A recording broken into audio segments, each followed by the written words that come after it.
ஞானத்தை கவனித்து என் புத்திக்கு உன் செவியைச் சாய். அப்பொழுது நீ விவேகத்தை பேணிக் கொள்வாய். உன் உதடுகள் அறிவை காத்து கொள்ளும். பரஸ்திரியின் உதடுகள் தேன் கூடு போல் ஒழுகும். அவள் வாய் எண்ணெயிலும் மிருதுவாயிருக்கும். அவள் செய்கையின் முடிவோ எட்டியைப் போல கசப்பும் இருபுறமும் கருக்குள்ள பட்டயம் போல் கூர்மையுமாயிருக்கும். அவள் காலடிகள் மரணத்துக்கு இறங்கும். அவள் நடைகள் பாதாளத்தை பற்றி போகும். நீ ஜீவ மார்க்கத்தை சிந்தித்துக் கொள்ளாதபடிக்கு அவளுடைய நடைகள் மாறி மாறி விகாரப்படும். அவைகளை அறிய முடியாது.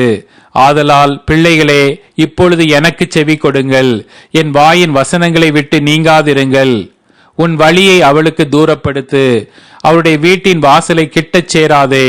சேர்ந்தால் உன் மேன்மையை அந்நியர்களுக்கும் உன் ஆயுசின் காலத்தை கொடூரருக்கும் கொடுத்து விடுவாய். அந்நியர் உன் செல்வத்தினால் திருப்தி அடைவார்கள்.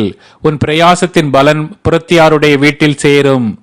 முடிவிலே உன் மாம்சமும் உன் சரீரமும் உருவழியும் போது நீ துக்கித்து, ஐயோ, போதகத்தை நான் வெறுத்தேனே, கடிந்து கொள்ளுதலை என் மனம் அலட்சியம் பண்ணினதே, என் போதகரின் சொல்லை நான் கேளாமலும் எனக்கு உபதேசம் பண்ணினவர்களுக்கு என் செவியை சாயாமலும் போனேனே.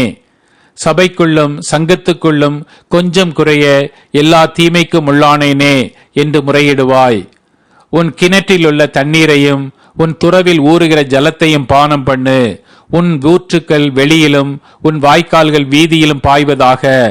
அவைகள் அந்நியருக்கு உரியவைகளாயிராமல் உனக்கே உரியவைகளாயிருப்பதாக. உன் ஊற்றுக்கண் ஆசீர்வதிக்கப்படுவதாக. உன் இள வயதின் மனைவியோட மகிழ்ந்திரு. அவளே நேசிக்கப்படத்தக்க பெண் மானும் அழகான வரையாடும் போல் இருப்பாளாக. அவளுடைய ஸ்தனங்களே எப்பொழுதும் உன்னை திருப்தி செய்வதாக. அவளுடைய நேசத்தால் நீ எப்பொழுதும் மயங்கி இருப்பாயாக. என் மகனே, நீ பரஸ்திரியின் மேல் மயங்கி திரிந்து அந்நிய ஸ்திரியின் மார்பை தழுவ வேண்டியதென்ன?